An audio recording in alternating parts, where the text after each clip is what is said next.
અમારી સાથે ન્યુયોર્કથી ડોક્ટર ધીરજ કોલ જોડાયા છે, સાથે જ પલ્મોનોલોજિસ્ટ ડોક્ટર તુષાર પણ જોડાયા છે. આ બંને સાથે વાત કરીએ. ડોક્ટર તુષાર, સૌથી પહેલા તો આપની સાથે વાત કરવા માંગીશ, કારણ કે હવે ગુજરાતમાં પણ વધી રહ્યા છે આ કેસ. તો આ કેસને જોતા શું લાગી રહ્યું છે? જે રીતે ડબલિંગ રેટ છે, શું ગંભીરતા હજુ પણ જનતા નથી સમજી રહી એવું માનવું રહ્યું?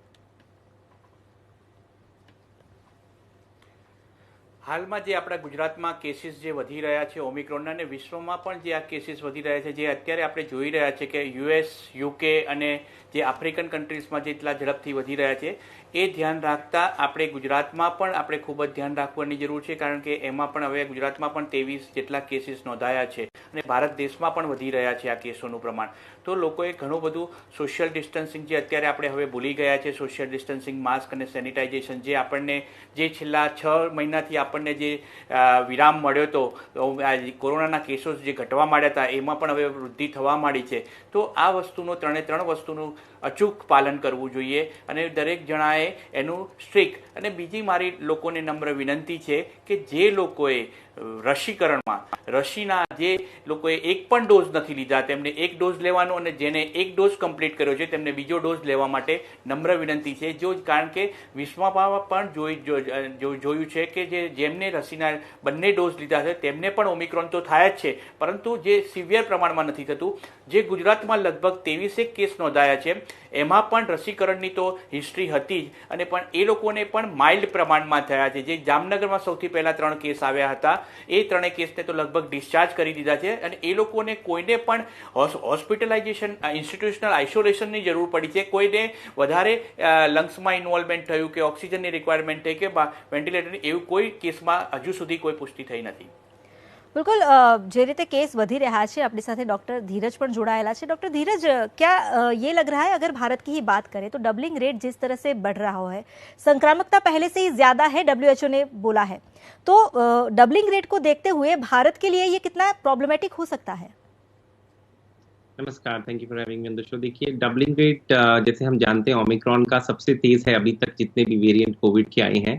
तकरीबन 1.5 से 3 दिन, और ऑन एवरेज 2 दिन के अंदर ये डबल कर रहा है, क्योंकि भारत के अंदर बहुत घनत्व आबादी का है और जनसंख्या भी काफी है, और कोविड एप्रोप्रिएट बिहेवियर अभी उतना स्ट्रिक्टली फॉलो नहीं किया जा रहा, तो बहुत बड़ा कंसर्न है. देखिए, अभी तक हम ये जानते हैं, 2 इश्यूज हम जानते हैं. एक तो ये इन्फेक्टिविटी 6 गुना ज्यादा तेजी से फैलता है, 3 से 6 गुना.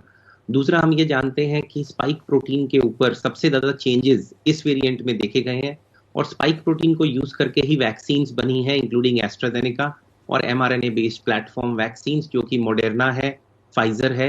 इन सब की एफिकेसी अब जो दिखने में आ रहा है, जो पहले इनिशियली 95% थी अल्फा के खिलाफ, डेल्टा के खिलाफ 72 to 65% रह गई थी, अब इसके खिलाफ जो नई स्टडीज आ रही हैं वो दिखा रही हैं 32% रह गया है.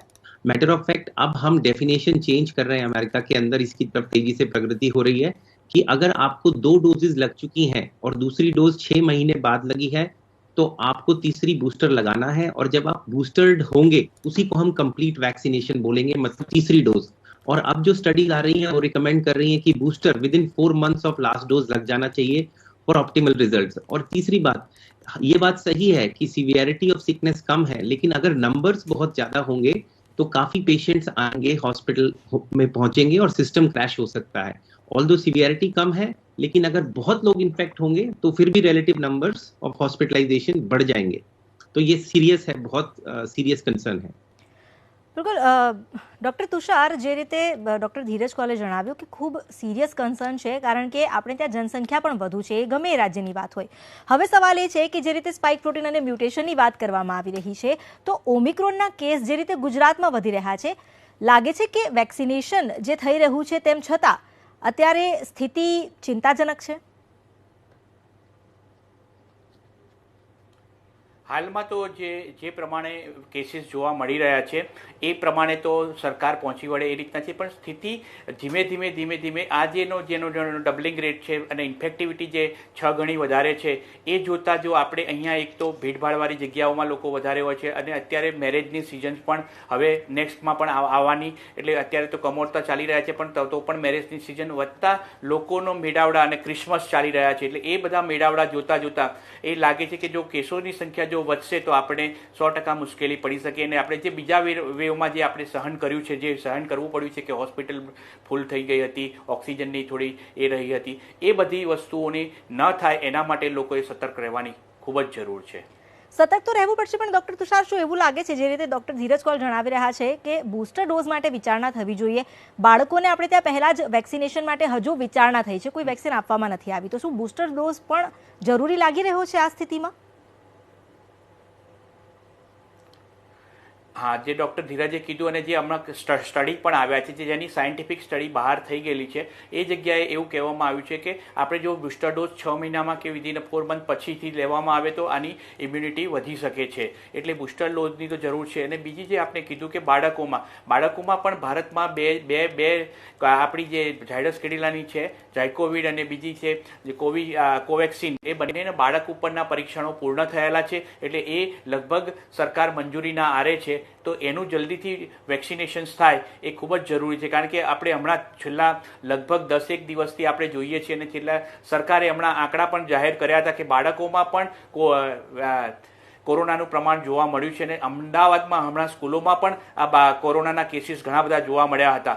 એટલે જો બાળકોમાં વેક્સિનેશન્સ થાય તો, કારણ કે બાળક એ શું છે કે કેરિયર બનવાનું છે, કારણ કે બાળક એ નજીકમાં જે એલ્ડરલી પીપલ હોય એમની સાથે રમવાનું છે, અને સ્કૂલમાંથી જો એ ઓમિક્રોન લઈ અને આવીને જો ઝડપથી ફેલાવો કરી શકે છે, એટલે બાળકોને જો આપણે વેક્સિનેટ કરીએ અને એ કરી શકીએ તો બહુ સારું છે. પરંતુ અમારા જે પહેલી અને બીજી લહેરમાં અમે જે લોકોએ જોયું છે કે બાળકોમાં જે છે એ આ જે સિવિયરિટીનું પ્રમાણ ઘણું ઓછું જોવા મળ્યું છે, જ્યારે એ વખતે તો બાળકોમાં કોઈ વેક્સિન કે કંઈ હતું જ નહીં, અત્યારે પણ નથી, પણ બાળકોમાં જે સિવિયરિટીનું પ્રમાણ એ બહુ ઓછું જોવા મળ્યું છે. बिल्कुल, बाળકોं में सीवियरिटी નું प्रमाण ओछું છે. डॉक्टर धीरज, हम जब से कोरोना आया तब से आपसे बात कर रहे हैं और आप डेटा एनालिसिस के साथ भी जुड़े हुए हैं. सवाल ये है, क्योंकि जब पहली लहर आई तो बुजुर्ग लोग काफ़ी उससे संक्रमित हुए, दूसरी लहर में युवाओं शिकार बने, माना ये जा रहा था कि तीसरी लहर में बच्चों पे सबसे ज़्यादा जोखिम हो सकता है, खतरा हो सकता है. तो आपको क्या लगता है, ओमिक्रॉन वेरिएंट बच्चों के लिए कितना घातक हो सकता है? बिल्कुल, अच्छा सवाल आपने पूछा है. देखिए, मैं एक पॉइंट ऐड करना चाहूंगा जो पहले नहीं बोल पाया, कि जब हम बूस्टर डोज देते हैं, जो एफिकेसी, अगर आपको 2 शॉट्स लगा है वैक्सीन का, फाइजर का या मॉडर्ना का, ओमिक्रॉन के खिलाफ एफिकेसी 32% है.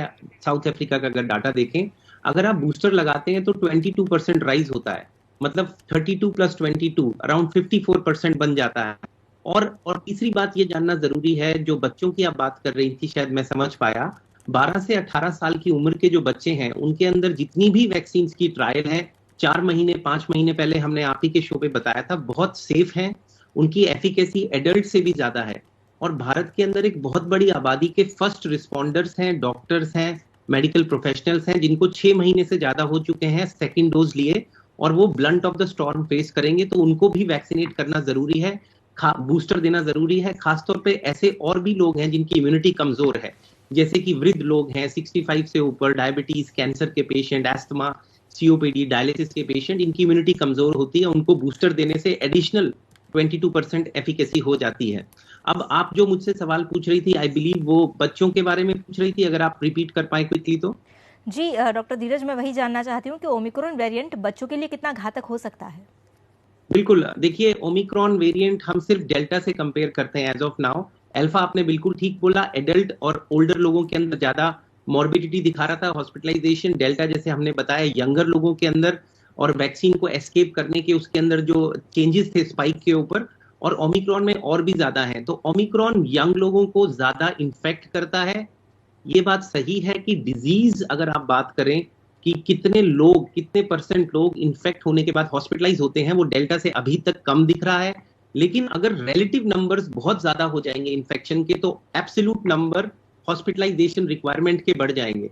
और इस सब खतरनाक खबरों के बीच में एक अच्छी खबर मैं आपसे शेयर करना चाहूंगा. आज ही पहली दवाई अप्रूव हुई है कोविड ट्रीटमेंट के लिए, जिसका नाम है पैक्सलोविड. वो फाइजर की दवाई है, और with in 5 days of infection या सिम्टम्स अगर आप उसे लेंगे तो 90% चांस है कि आपको हॉस्पिटलाइजेशन से आप बच पाएंगे.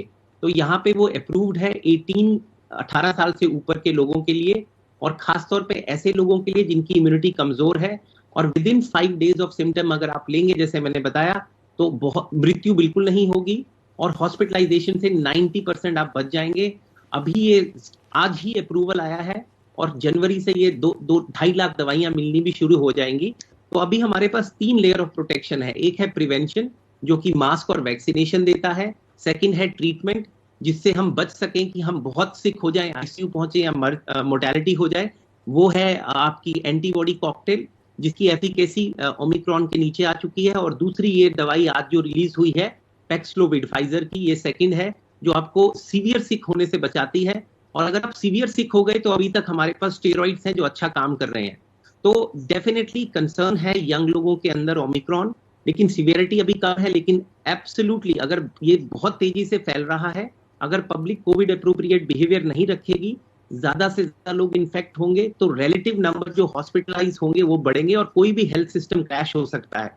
तो ये समय है, आप अपने आप को बचाइए, मास्क डालिए, कोविड अप्रोप्रिएट बिहेवियर रखिए और दूरी बनाए रखिए। मतलब अगर आप काम पर भी जा रहे हैं तो बहुत केयरफुल होकर जाइए और बिल्कुल कोविड अप्रोप्रिएट बिहेवियर रखिए और मास गैदरिंग से अभी बचिए। डॉक्टर धीरज, आपने जिस वैक्सीनेशन की बात की, बूस्टर डोज की भी बात की, तो बीच में एक ऐसा भी सर्वे आया था कि 2 कंपनियां, अलग अलग कंपनियों की वैक्सीन लेने से ज्यादा इम्यूनिटी बढ़ रही है, ऐसा सर्वे का अनुमान था। क्या बूस्टर डोज की बात आती है तो जिस कंपनी की वैक्सीन ली है वही कंपनी की वैक्सीन लेनी चाहिए या फिर मिक्स वैक्सीनेशन भी इतनी ही इफेक्टिव रहेगी? देखिए, इसका थोड़ा सा 1 मिनट में आपको समझा देता हूं। एक दवाई, एक वैक्सीन है जिसका नाम है एस्ट्राजेनेका, जो कि कोविशील्ड भारत में कहलाती है।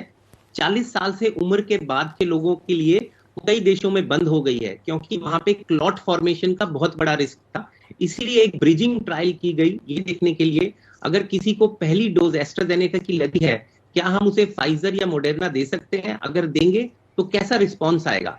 वो ट्रायल अप्रोक्सीमेटली अप्रैल मई में थी। उसके रिजल्ट्स मैंने आपके प्लेटफॉर्म पे शेयर भी किए थे कई महीनों पहले, जिसने ये दिखाया कि अगर आपको पहली फाइजर लगी है, दूसरी मोडेर्ना लगती है, या पहली फाइजर लगी है, सेकंड आपको मोडेर्ना पहली आपको एस्ट्राजेनेका लगी है, सेकंड फाइजर लगती है, पहली एस्ट्राजेनेका लगी है, सेकंड मोडेर्ना लगती है, तो रिस्पॉन्स वे बेटर है। अगर आप उसी थ्योरी से जाइए तो अगर आपको बूस्टर लगाना है, आप मिक्स एंड मैच अगर करेंगे तो एफिकेसी बड़ी हो देख सकती है, लेकिन अभी तक इसका कंक्लूसिव डाटा हमारे पास नहीं है। पर यह बात फैक्ट है कि एस्ट्राजेनेका से क्लॉट्स बहुत बनते हैं, खासतौर पे यंग वुमेन में, अंडर 40, स्मोकर, प्रेग्नेंट, जो लोग स्टेरॉइड्स लेते हैं। डॉक्टर साहब यहाँ बैठे हैं, वो भी आपको बताएंगे क्लॉट्स के रिस्क बहुत सीरियस थे, इसीलिए उस स्टडी की नीड हुई। भारत के अंदर एक बहुत अच्छी वैक्सीन है जो कोवैक्सीन है, जो कि डेड वायरस रिप्रेजेंट करती है और उसमें वैक्सीन एस्केप के चांसेस कम होने चाहिए। लेकिन अगर उसकी एक प्रॉपर स्टडी हो जिससे हमें पता लगे कि मिक्स किया जा सकता है एस्ट्राजेनेका को कोवैक्सीन से और क्या रिजल्ट आएंगे, 4 हफ्ते में वो डाटा कलेक्ट किया जा सकता है, तो बहुत अच्छा रहेगा अगर ये स्टडी इंडिया में पब्लिश हो तो। બિલકુલ ડોક્ટર તુષાર, અત્યારની ઓમિક્રોનની આ સ્થિતિને જોતા નિયમોનું પાલન કરવું એ જ આપણી ઢાલ છે અને વેક્સિનેશન એ આપણું હથિયાર છે લડત માટેનું. સવાલ આપણે બૂસ્ટર ડોઝનો પણ કર્યો હતો. બૂસ્ટર ડોઝને લઈને આપણા દેશમાં કયા પ્રકારનું આયોજન છે, સરકાર શું વિચારી રહી છે? હાલમાં તો એના જે ડેટા છે એ હજુ સાયન્ટિફિક ડેટા આપણી સાથે છે નહીં બૂસ્ટર ડોઝના, એટલે સરકાર પણ વિચારી રહી છે કે બૂસ્ટર ડોઝ તો દરેકને આપવો, પણ એમાં પણ સૌથી પહેલાં જો બૂસ્ટર ડોઝ ભારત દેશમાં આપવાનો થશે તો એ ફ્રન્ટલાઇન વર્કર્સ, જેમાં આપણે ડૉક્ટર્સ અને જે પેરામેડિકલ સ્ટાફ છે તેમને આપવો જોઈએ. કારણ કે હવે આ જે છે, જે યુએસ અને યુકેના ને બહારના જે ડેટા આપણે જોવા મળ્યા છે કે જેને 6 મહિના પછી બૂસ્ટર ડોઝની જરૂર પડી રહી છે, ને યુકે અને યુએસમાં તો બૂસ્ટર ડોઝ આપવા માંડ્યા છે. એટલે આ ડોઝની આપણા દેશમાં પણ હવે જરૂર તો લાગે છે જે ફ્રન્ટલાઇન વર્કર્સને, કારણ કે આ જે ઓમિક્રોન આવી રહ્યો છે એ કેટલો ઝડપથી ફેલાશે અને કેટલું ઝડપથી એ રેપિડ સ્પ્રેડ થશે એ હજુ ક્વેશ્ચન છે. એટલે એના વચ્ચે આપણે બૂસ્ટર ડોઝ તો આપવો જરૂરી છે. તબીબોના મતે આ સ્થિતિ કેટલી વિકટ છે, કારણ કે શાળાઓ શરૂ થઈ ચૂકી છે ઓફલાઈન શિક્ષણ માટે અને આપણા જ રાજ્યમાં વિદ્યાર્થીઓ કોરોના સંક્રમિત થયા એવા ઘણા કેસ પણ નોંધાયા છે, કેસ વધ્યા છે. આવી સ્થિતિમાં ઓમિક્રોનની દહેશત, બાળકોનું સંક્રમિત થવું, તો શું પગલાં લેવા જોઈએ બાળકોની સુરક્ષા માટે?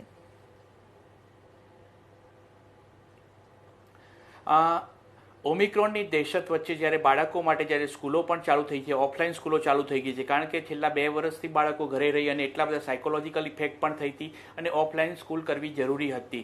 એટલા માટે બાળકોની સંભાળ રાખવી અતિ જરૂરી છે. વાલીઓએ પોતાની વાલીઓના બાળકો સ્કૂલે જઈ રહેતા હોય તે સ્કૂલના સ્ટાફ કે જેના ટીચર છે, તેના સ્ટાફ છે, તેના વેનના ડ્રાઈવર્સ છે, એ બધા ફૂલ્લી વેક્સિનેટેડ છે કે નહીં, તેઓ પણ ત્યાં સ્કૂલમાં પણ કોવિડ એપ્રોપ્રિએટ બિહેવિયરનું પાલન કરે છે કે નહીં, જેમાં બાળકને માસ્ક પહેરાવવા, સેનિટાઇઝેશન અને સ્કૂલમાં પણ પ્રોપર સેનિટાઇઝેશન થાય છે કે નહીં તે. જે વાલીના બાળકને થોડી પણ શરદી ખાંસી કે એવું લાગે તો એ લોકોએ સ્કૂલે ન મોકલવો જોઈએ બાળકને. એ પણ ખૂબ ધ્યાન રાખવું જરૂરી છે, કારણ કે એનાથી પણ આપણે એ પણ એક સમાજનું સારું કામ કહેવાય કે પોતે જો છોકરાને ઘરે રાખશે એવું કંઈક પણ એવું લાગે તો બીજા છોકરાઓ દ્વારા બીજા ફેલાઈ ન શકે. ત્રીજી વસ્તુ છે કે બાળકો હજુ વેક્સિનેટેડ થયા નથી, એટલે બાળકોનું ખૂબ જ ધ્યાન રાખવું જરૂરી છે. બાળકો માટે પ્રોપર એને પૂરો પોષણ પણ એટલે કે સારો ખોરાક આપી અને તેને સ્કૂલે મોકલવો જોઈએ કે જે ભૂખ્યા ન મોકલવા જોઈએ, જેનાથી ઇમ્યુનિટીનું પ્રમાણ જળવાઈ રહે. અને બાળકોમાં જે છે એ કોવિડ એપ્રોપ્રિએટ બિહેવિયરનું તો પાલન કરાવવું જોઈએ. बिल्कुल डॉक्टर धीरज, यहाँ पे एक सवाल ये भी उठता है क्योंकि कोमॉर्बिडिटी या फिर प्रेगनेंसी ऐसे कई फैक्टर है जो वैक्सीनेशन की प्रोसेस को भी इफेक्ट कर रहे हैं. ऊपर उसमें एज का क्राइटेरिया भी शामिल है. तो ऐसी स्थिति में अगर कोई बच्चा है जो कोमॉर्बिड पेशेंट है, उस स्थिति में उसको वैक्सीन देना कितना हितावह है, कैसे उसको बचाया जा सकता है, क्योंकि ओमिक्रॉन की वजह से तो हर कोई डरा हुआ है. देखिए, पहली बात तो पैनिक की जरूरत बिल्कुल नहीं है. पैनिक अवेयरनेस के बीच में काफी डिफरेंस होता है. आप अवेयर रहिए, सतर्क रहिए, लेकिन पैनिक में मत जाइए, क्योंकि अगर पैनिक में जाएंगे स्ट्रेस हार्मोन्स रिलीज होंगे, आपकी इम्यूनिटी कमजोर हो जाएगी. तो आप पहले तो रिलैक्स होके सतर्क रहिए. दूसरी बात, अगर आपको कोमॉर्बिड कंडीशन है तो आपको एक्स्ट्रा सतर्क होने की जरूरत है. मतलब कि आपको मास्क डालना है, कोविड एप्रोप्रिएट बिहेवियर रखना है, पब्लिक गैदरिंग्स को अवॉइड करना है, उससे आप बच सकते हैं. सेकंड चीज जो आपको बचा सकती है, अपने इम्यून सिस्टम के थ्रू आप वैक्सीनेशन लीजिए, बूस्टर लीजिए, जिससे आपके इम्यून सिस्टम को उस नए वायरस के बारे में इंफॉर्मेशन मिल जाएगी. तीसरी चीज, अगर आपको कोमॉर्बिड कंडीशन है, अपना रेगुलर बीमारी का इलाज जरूर कराइए जी. अच्छा स्लीप करिए, अच्छा खाना खाइए, एक्सरसाइज करिए, अपने इम्यून सिस्टम को स्ट्रांग करिए. मैटर ऑफ फैक्ट, अगर आपको कोमॉर्बिड कंडीशन है तो सबसे पहले आपको वैक्सीन दी जाती है, सबसे पहले आपको बूस्टर दी जाती है. तो ये एक इंडिकेशन है बूस्टर के लिए. बिल्कुल. डॉक्टर धीरज और डॉक्टर तुषार, आप हमारे साथ जुड़े, धन्यवाद आपका.